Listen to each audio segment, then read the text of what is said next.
Bonjour mes chers PDG et bienvenue à nouveau sur le fil d'actu du hamster. Récemment, j'ai réfléchi à la meilleure façon de gérer mon argent. Alors je me suis tourné vers Internet. Et voici l'une des vidéos qui, à mon avis, mérite votre attention. Regardons-la. Faites ces 6 choses avec votre argent dès que vous êtes payé. Ça vient d'un expert comptable et ancien banquier d'investissement. 1. Calculez votre base financière, c'est-à-dire tout ce que vous dépensez pour vos coûts de vie essentiels. Loyer, transport, courses, factures.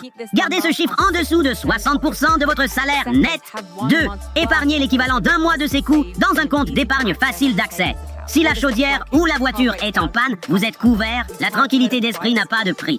3. Remboursez d'abord les dettes à taux élevé, celles au-dessus de 7%.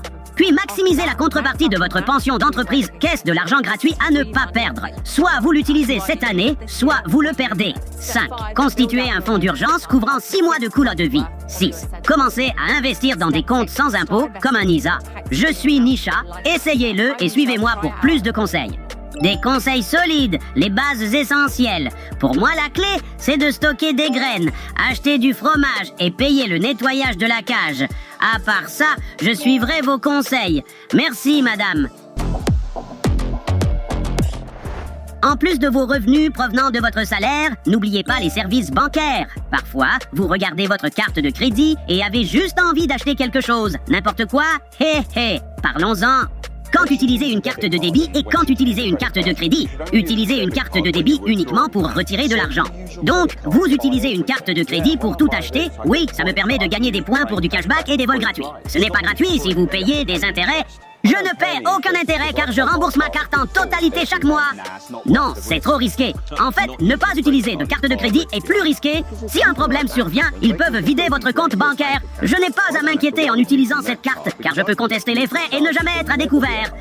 C'est une approche intelligente. La clé est la modération et de tout payer à temps pour éviter les frais. Connaissez les règles, planifiez et vous ne serez jamais perdu, les amis. Rappelez-vous, les cartes de crédit ne sont pas un cadeau des banques et autres institutions. C'est toute une industrie qui gagne de l'argent sur le dos des gens. Vous ne me croyez pas? En voici une autre preuve. Si je gagne 50 000 $ par an, on pourrait penser que c'est mon seul pouvoir d'achat. Mais non, grâce au crédit, j'ai plus. On vit dans une économie de crédit, donc si je ne dépense que 50 000 $, je ne stimule l'économie qu'à cette hauteur. Et c'est là que cette stratégie financière astucieuse entre en jeu et dit comment faire pour qu'une personne qui gagne 50 000 $ par an stimule l'économie à hauteur de 80 000 $ par an. Des cartes de crédit, des lignes de crédit, d'autres formes de dette. Mais c'est quoi une dette? Vous dépensez le revenu de l'année prochaine, aujourd'hui, et vous le remboursez avec intérêt. Donc maintenant, vous travaillez constamment pour enrichir tout le monde. Vous rendez votre banque riche, vous rendez Gucci riche, vous rendez tout le monde riche, sauf vous-même.